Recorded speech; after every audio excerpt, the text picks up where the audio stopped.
Howdy, this is Karen from Round Table Yarns, and today I'm going to show you how to work stranded knitting, so you have two colors on a row, and how to remove the floats.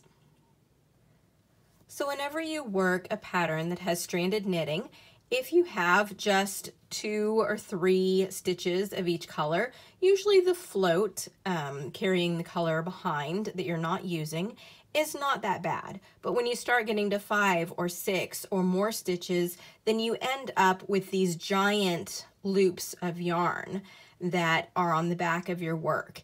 And you need to be very careful that you don't pull it too tight, because then your tension will be too tight.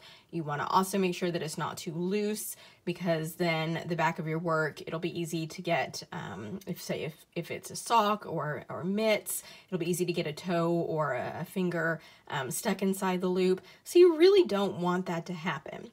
So I'm going to show you a method that is going to help make these floats pretty much disappear. It's going to tack down the floats so they're not such long strands of yarn. To work this method, you will need to use the two-handed method for working stranded or fair isle knitting. So you'll have one color held in one hand and one color held in the other hand. So you'll need to both throw and pick to be able to do this. If you've never done that before, this is a really good reason to learn whichever other method you have not learned yet. So we are going to knit 5 stitches in the blue color. So that means we're going to have the orange color be the color that would be a strand in the back that we want to tack down. So the first thing we're going to do is just knit a blue stitch regularly. So knit that blue stitch. And usually what I do is if I have 5 stitches, I'm going to tack down the middle stitch. So go ahead and knit the second stitch, and it's on this third stitch that I want to use this special method. So for this stitch, insert your needle as if to knit. Then, this has a lot of steps, so I'll show it to you a couple of times. You're going to take the orange strand, the strand that you're not going to knit with, but go ahead and wrap it around the needle as if you're going to knit. Pick the blue yarn, but don't pull it through yet. Take that orange yarn and unwrap it. So notice you still have that blue stitch on the needle, and now you can go ahead and pull that blue stitch through. And that has basically taken that orange yarn and tucked it under this blue stitch. So I'm gonna back up and show that to you again. So let me retension. Okay, so insert the needle as if you're ready to knit, but instead of using the blue is the stitch we want to end up with. So don't use the blue yet. Take your orange, wrap the needle as if to knit, but don't pull it through. Take the blue, wrap the needle as if to knit. Take the orange and unwrap. Make sure you keep that blue still on there.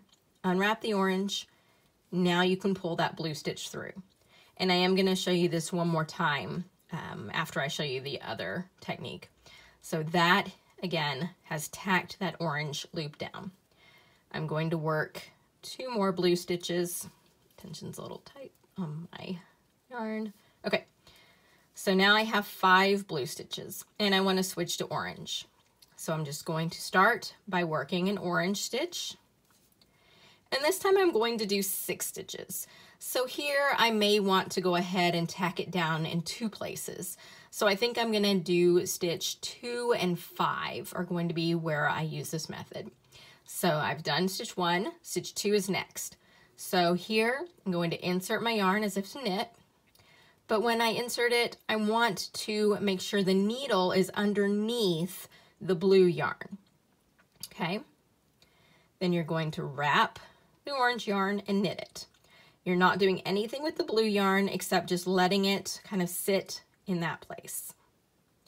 And now that blue yarn is on top of the orange yarn, but when we work the next stitch as normal, you can see that has tacked down that blue yarn.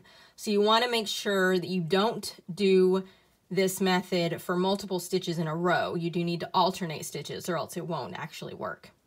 So that was stitch 1, 2, 3. We're going to do stitch 4 normal, and then stitch 5 we're going to tack down again. So insert the needle, make sure you're under the blue yarn, knit the orange stitch, the blue yarn is on top, knit another orange stitch just like normal, and your blue yarn is now kind of tucked in. So we've done 6 orange stitches. We're going to go back and do 5 blue. So once again, I'm going to knit the first one normal, knit the second one normal, and then it's the third one that I'm going to use the method to tack it down. So insert your needle. Remember, we're going to be making a blue stitch, but before we use the blue yarn, we want to take our orange yarn, wrap the needle, pick the blue yarn, but don't pull it through the loop yet because we need to take this orange yarn and unwrap it, pull the blue yarn through. And again, you've tacked down the orange strand. Because this one's a little trickier, I'm going to show you one more time. So we want to make a blue stitch, but first we need to tack down the orange yarn. So we wrap the orange yarn, wrap the blue yarn, unwrap the orange yarn, and pull the blue stitch through. And then we're just going to do 2 more blue stitches to make that 5. Now let's do some orange stitches. So we do 1 orange stitch, and then we're going to do 1 orange stitch the special way. So insert the needle underneath the blue yarn and knit, and then just do a regular stitch. So again, you can see how that blue yarn is tucked underneath. And let's just do another regular stitch, and then 1 more special stitch. Insert underneath the blue yarn, knit, and then a regular stitch. And I have 2 more stitches on my needle. Let's go ahead and make these blue. I'm not following any particular pattern. Oops. Sorry about the shaking camera right there. Okay. So there I have, should be about the same pattern as I did from the first part where I had the strands in the back. But now when you flip it over, you don't see those loops. Now they have been tacked down and they're not going to get caught on anything. And that is what you should do for tacking down your loops in Fair Isle or stranded knitting. I hope you found this tutorial helpful. If you have any questions, you can always contact me. I am Karen Dawn on Ravelry and Karen Dawn Knits on Instagram. Thanks.